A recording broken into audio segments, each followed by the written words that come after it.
¿Cómo le va? Esta es la dosis diaria. Yo soy Manuel Yáñez y me da un gusto de verdad enorme que nos acompañe a conocer y analizar lo que está sucediendo en el planeta Tierra. Es jueves 12 de septiembre y estamos ya a nada del fin de semana. Estas son las notas más relevantes de lo que usted verá, leerá o escuchará en los principales medios informativos.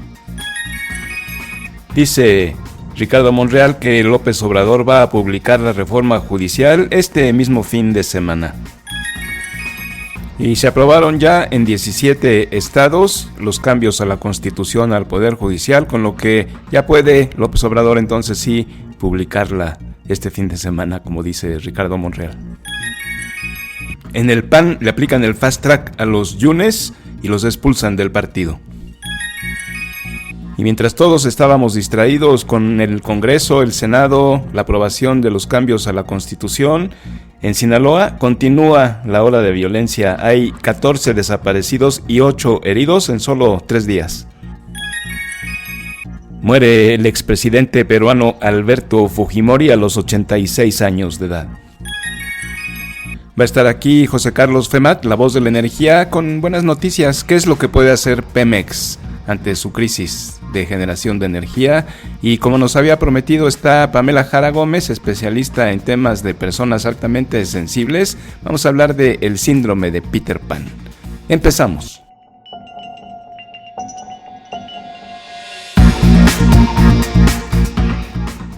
El coordinador de Morena en la Cámara de Diputados, Ricardo Monreal Ávila, afirmó este miércoles que el presidente Andrés Manuel López Obrador promulgará la reforma judicial. De acuerdo a un mensaje que hizo llegar por WhatsApp a los diputados de la bancada de Morena, el también presidente de la Junta de Coordinación Política del Recinto Legislativo de San Lázaro, prevé que a partir de este miércoles y hasta el próximo viernes 13 de septiembre se aprueben en 17 entidades o más el proyecto de decreto como establece la legislación.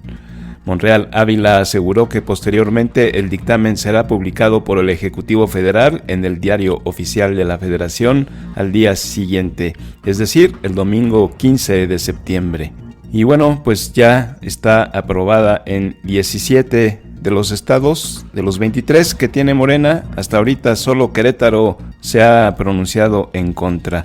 En los estados donde ya se aprobaron la reforma fue Oaxaca, Baja California Sur, Tamaulipas, Nayarit, Durango, Colima, Tabasco, Veracruz, Quintana Roo, Baja California, Morelos, Yucatán, Tlaxcala, Puebla, Campeche, Sinaloa y Guerrero. Ya con estos 17 estados que le dieron el respaldo a la reforma judicial, es un hecho que la reforma se ratificará en cualquier momento y, como dice ya Ricardo Monreal, este mismo fin de semana la va a firmar el presidente y el domingo saldrá en el Diario Oficial de la Federación. Mientras, afuera del Senado, sobre Avenida Reforma, hay ya plantones. Se está evaluando si siguen en la Cámara de Diputados también los trabajadores del Poder Judicial y algunos estudiantes de la carrera de Derecho. El PAN dice que está analizando un montón de leyes para ver cómo tira esta promulgación al Poder Judicial.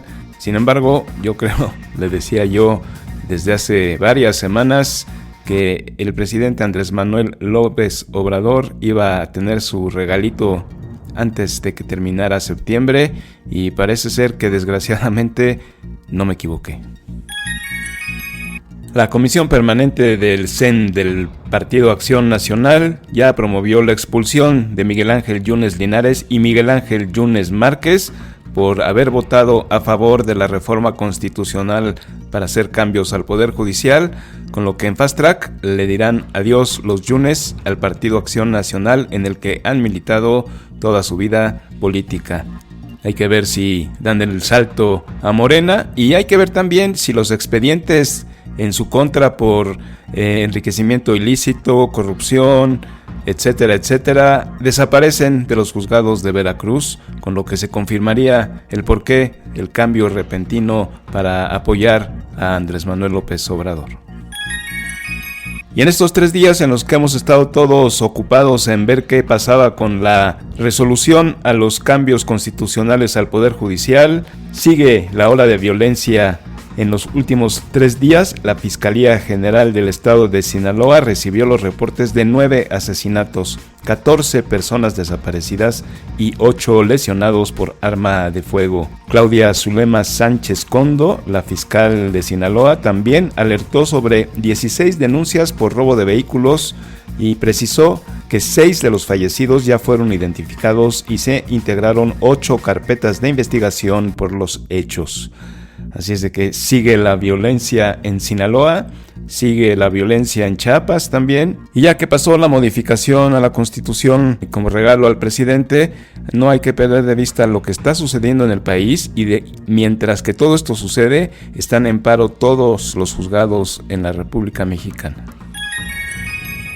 Y al sur del continente se reporta el fallecimiento del expresidente peruano Alberto Fujimori a los 86 años tras una batalla contra el cáncer. El expresidente peruano irrumpió en la política en 1990 y desde entonces dividió a la sociedad peruana. Esta división sigue viva todavía. Hay, como sucede siempre en la política, basta ver a los que aman a Donald Trump y odian a Donald Trump. Hay quien ama a Andrés Manuel López Obrador y hay quien no lo quiere para nada. Ahí Fujimori es el centro del odio y el amor de los peruanos. Los que lo quieren dicen que él acabó con el terrorismo, este grupo que se llamaba Sendero Luminoso y que aterraba el Perú, lo que acabó eliminando, y también dicen que gracias a sus políticas económicas logró evitar una durísima crisis financiera. Sin embargo, lo acusan también de corrupción y él huyó del país, se fue a Japón cuando estaban ya a punto de atraparlo por actos de corrupción. También lo acusan de ser un dictador duro, de haber cometido varios asesinatos contra sus enemigos y contra los miembros de Sendero Luminoso. Le decía yo, huyó a Japón y desde allá mandó un fax y renunció. Sin embargo, lo alcanzó la ley y en el año 2009 Fujimori estuvo en la cárcel. Recientemente lo dejaron libre por un polémico decreto de la Corte diciendo que por temas de derechos humanos podría salir de la cárcel Alberto Fujimori, quien padecía cáncer, murió de esta enfermedad, murió en su casa gracias a esta ley de los derechos humanos que le permitió morir tranquilo y en su casa.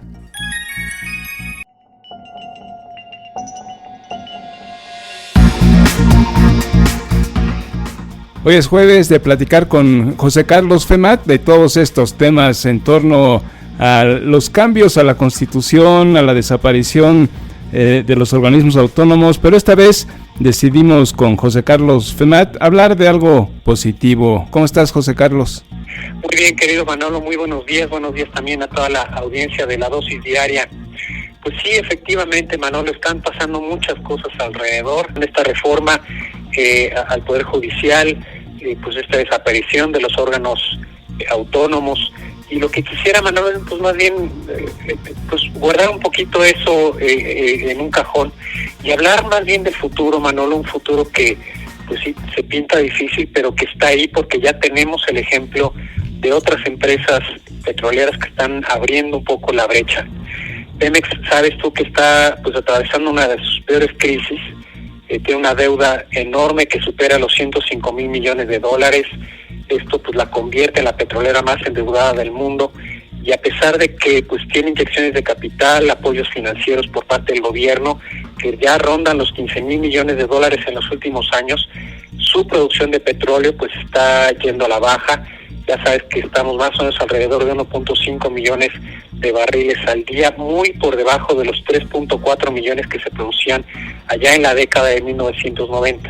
Entonces tiene una adicción, digamos, a los recursos del erario, lo que ha limitado muchísimo su capacidad para transformarse en una empresa competitiva, diversificada y, digamos, alineada un poco a las tendencias globales de energía y transición a fuentes más limpias. Entonces la idea, Manolo, es revisar qué están haciendo otras empresas, una aquí a la vuelta de la esquina en Brasil, otra pues en uno de los países árabes, pues para tratar de ver, bueno, por dónde podemos dirigir a esta empresa estatal para que pues se convierta en lo que estas dos empresas estatales también pues han estado haciendo a lo largo del mundo. Entonces, Pemex, pues sí, se mantiene muy dependiente de este apoyo estatal, pero hay otras empresas como Petrobras que ha logrado superar una crisis financiera, una grave crisis de corrupción que afectó gravemente a su estructura en la década pasada, su estructura operativa, su producción.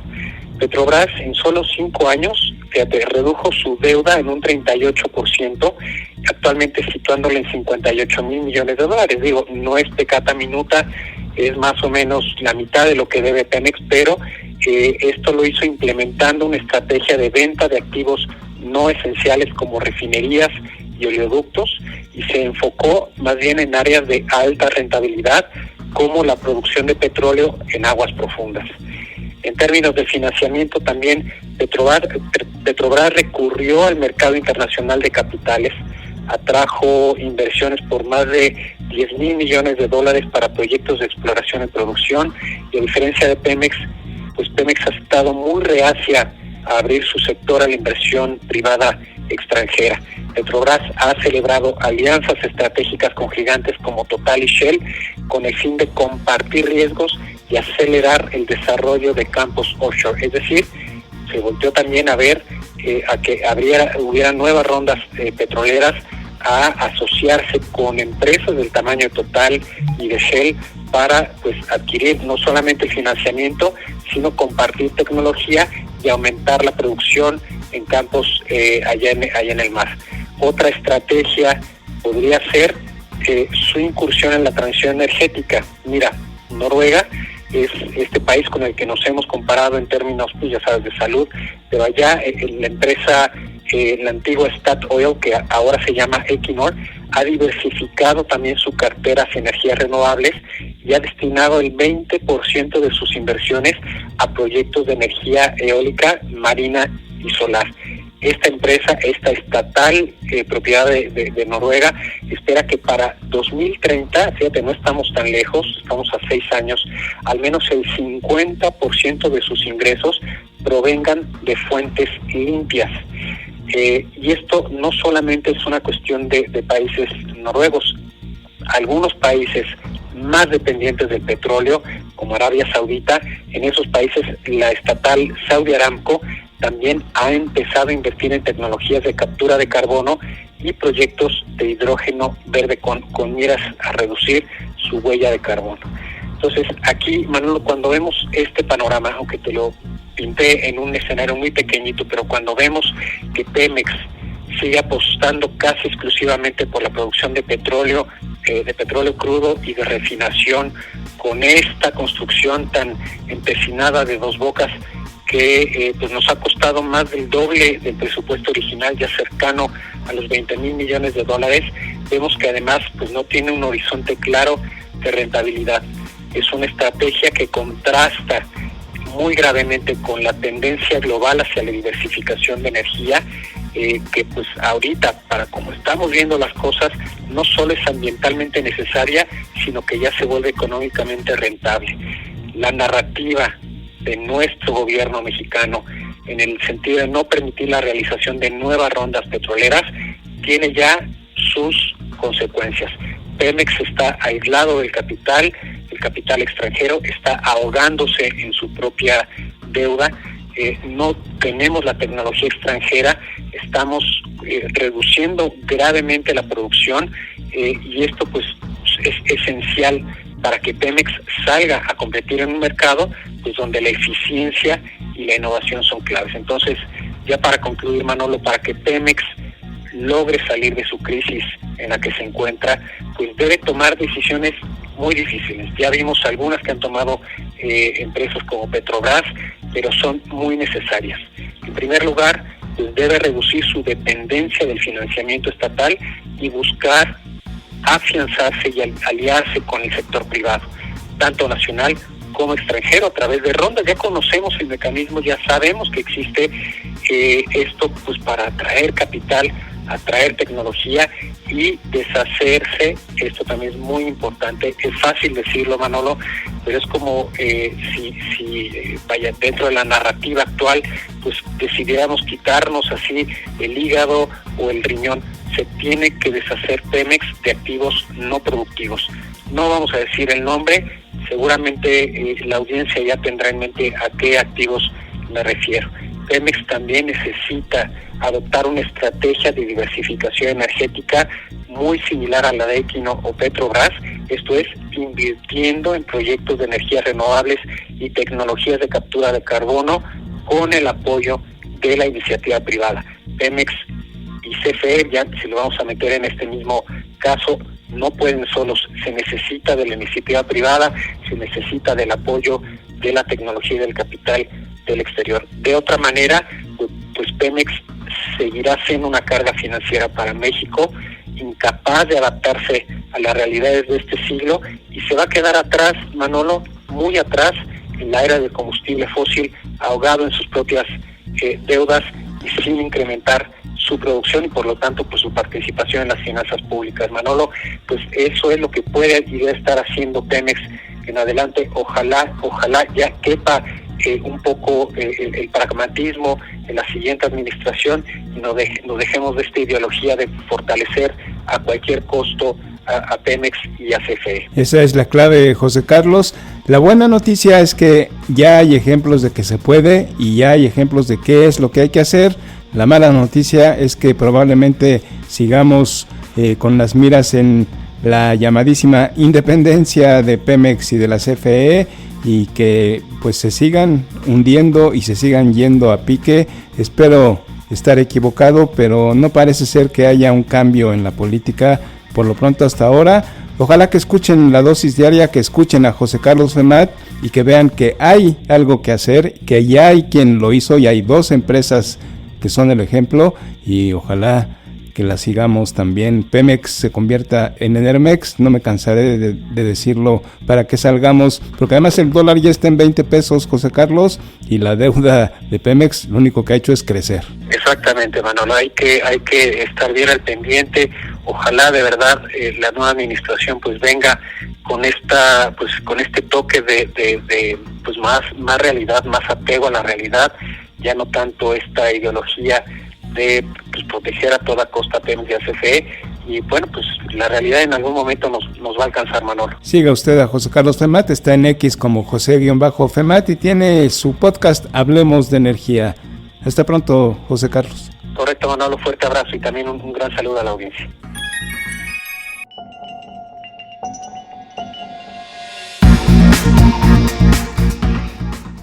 Jueves y estamos en la sección favorita de la dosis diaria platicando con Pamela Jara Gómez y como lo habíamos prometido vamos a hablar del síndrome de Peter Pan. ¿Cómo estás, Pamela?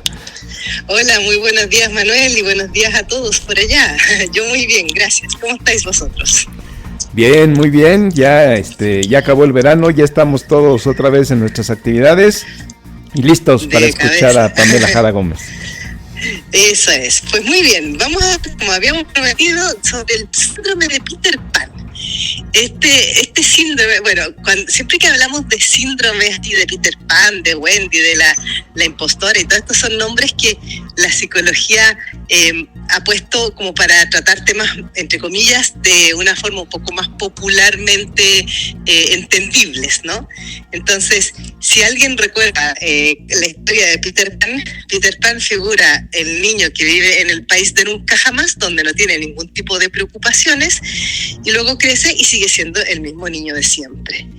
En la vida real, nosotros le asignamos este calificativo, por así decirlo, al tipo de hombres que, aún siendo adultos, se siguen comportando como niños y suelen ser el típico perfil de hombre hijo de su pareja.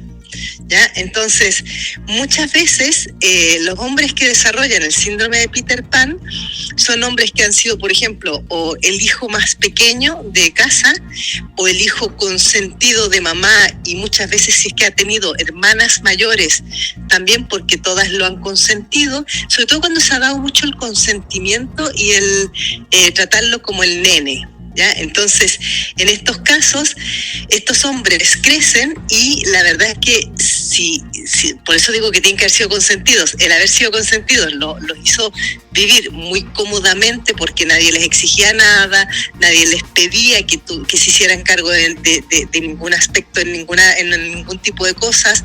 Tampoco tenían responsabilidades porque todo se los hacían. Generalmente mamá es la que hacía todo, y si no mamá, las hermanas.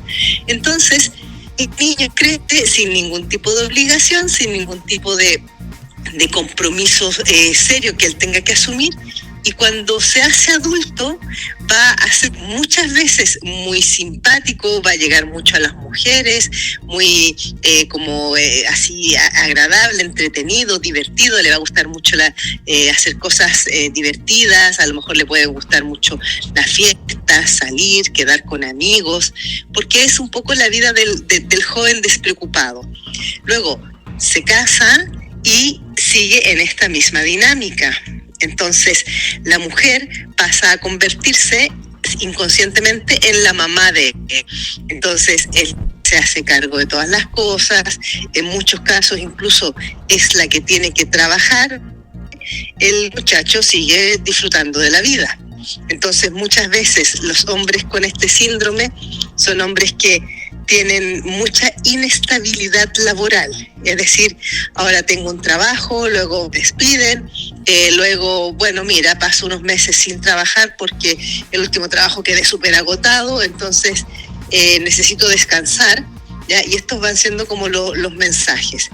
Pueden ser papás entretenidos porque se conectan desde el juego y desde lo lúdico generalmente, ¿ya? Pero no van a ser padres que pongan límites, que pongan reglas, que ayuden a criar como con márgenes, ¿no? ¿Por qué? Porque ni siquiera ellos los tienen.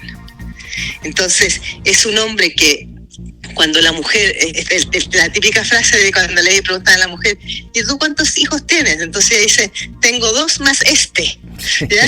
Y el es el marido. Sí, pues no pone límites, él está jugando con los niños y a la hora de meter orden es la mamá la que tiene que controlar a toda la familia. Exactamente, y yo me encontraba incluso, porque me ha tocado además verlo con mis propios ojos, que cuando, por ejemplo, la tienen liada completamente en el salón, está todo tirado, los cojines por un lado, la ropa por otro, y está papá con los niños jugando, entonces llega la madre a poner orden y dice, pero ¿cómo es posible? Así que ya se ponen a ordenar, y el mismo padre dice, mamá se enfadó, ¿ya?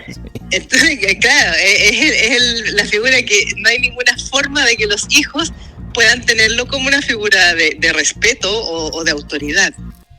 Entonces, el tener un papá que es papá Peter Pan, con el tiempo es un gran problema para los hijos, porque crecen con una figura masculina como disminuida o distorsionada, ya, porque la figura masculina no representa ni seguridad, ni protección, ni autoridad, ni límites, nada. La figura masculina está como desdibujada, es como si nos imagináramos así simbólicamente, las figuras de mamá y papá siempre figuran como más altas y los niños más bajitos, pues en este caso solamente la figura de mamá es alta y papá está a la misma altura que los hijos. Que es un compañero de juegos. Claro, es un compañero, es un amigo, es un partner, no es un papá. Entonces, cuando los niños necesitan alguien que les ponga límites, alguien que los proteja, alguien que les dé seguridad, no lo van a encontrar nunca en papá. Y esa es la distorsión que se genera después con los hijos, ¿ya? Porque estos hijos, si hay niñas mujeres, van a pasarse la vida buscando hombres protectores. Entonces van a buscar hombres que sean figuras protectoras, figuras que les dan como una seguridad de no te preocupes, conmigo estás segura, conmigo no te falta nada, y se van a convertir ellas en hijas. Y los varones que tengan un papá Peter Pan tienen o la tendencia a repetir el patrón de ellos también ser Peter Panes, o van a invertir los roles y algún hijo va a terminar asumiendo el rol de papá porque papá está jugando, pero resulta que en casa hace falta una voz masculina o un hombre que ayude y proteja a mamá. Y entonces generalmente cuando hay hijos varones mayores suele ocurrir este cambio de rol donde es un hijo el que acaba siendo el, entre comillas, el marido de sustitución de mamá. Sí, la figura autoritaria e inclusive mete en cintura a su propio padre para meter orden en la casa. Tal cual. O sea, yo esos casos me los he encontrado bastante a menudo en terapia, ¿ya? Donde me cuentan, trabajando sobre todo con hombres, que me decían que ellos le tenían que estar diciendo a papá, sal a buscar trabajo, ponte en la línea, mira lo que estás haciendo. O sea, claro, estos hombres evidentemente acaban buscando terapia cuando son adultos porque tienen los roles totalmente trastocados. Sí, me imagino que son también calcetines de colores y corbatas también de colores y van a buscar trabajo y siguen tomándolo como juego. Exacto. Es el que se sigue, o sea, tiene 50 años y se sigue vistiendo como un adolescente y por ejemplo, le gusta andar en coches vistosos y va poniendo la música fuerte. Es un perfil que es bastante fácil de identificar. Es como, y además lo dicen muchas veces las personas, dicen, es que todavía es muy inmaduro, ¿no? Los tratan como inmaduros, como que todavía no se han dado cuenta de que se han hecho adultos. Es que, por eso que se le llama el síndrome de Peter Pan, porque es el eterno niño que vive en el país de nunca jamás. Apenas tiene 50 años el muchacho. Claro. Bueno, y esto cuando se han logrado casar e ir de casa, no te pierdas esa parte, porque hay otro gran número de hijos que desarrollan el síndrome de Peter Pan que se quedan en la casa de mamá. Entonces, tienen parejas por fuera y a lo que en el momento en que la pareja empieza a pedir más como seriedad o compromiso o bueno, ¿para dónde va esta relación? Ellos se ponen todos nerviosos porque entonces la excusa es no puedo dejar a mamá porque mamá ya está mayor y ¿quién la va a cuidar?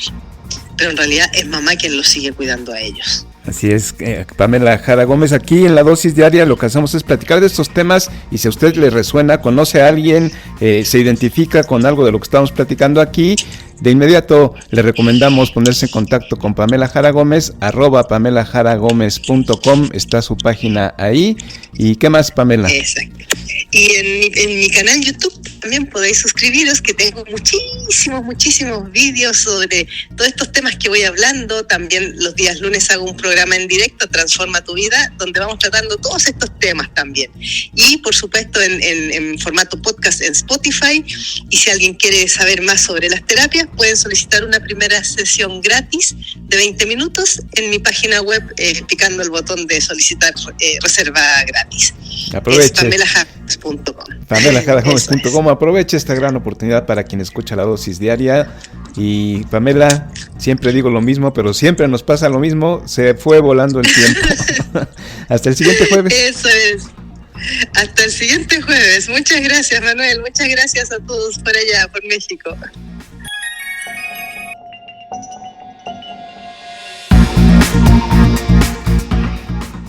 Hasta aquí llega la dosis diaria de hoy, jueves 12 de septiembre del 2024. Gracias a José Carlos Femat, la voz de la energía. Gracias a Pamela Jara Gómez, terapeuta especializada en personas altamente sensibles. Y sobre todo, ya sabe, gracias a usted que al escuchar la dosis diaria la hace posible. Búsquenos en redes sociales, estamos como La Dosis Diaria X y escúchenos ahí donde usted escucha su podcast favorito. Busque La Dosis Diaria con Manuel Yáñez, denos un like, suscríbase para que usted esté al día todos los días. Y recuerde, si le gusta La Dosis Diaria, recomiéndenos con un amigo, con un familiar, con un vecino, para que La Dosis Diaria pueda seguir creciendo. Entre tanto, ya está usted informado, pásela bien.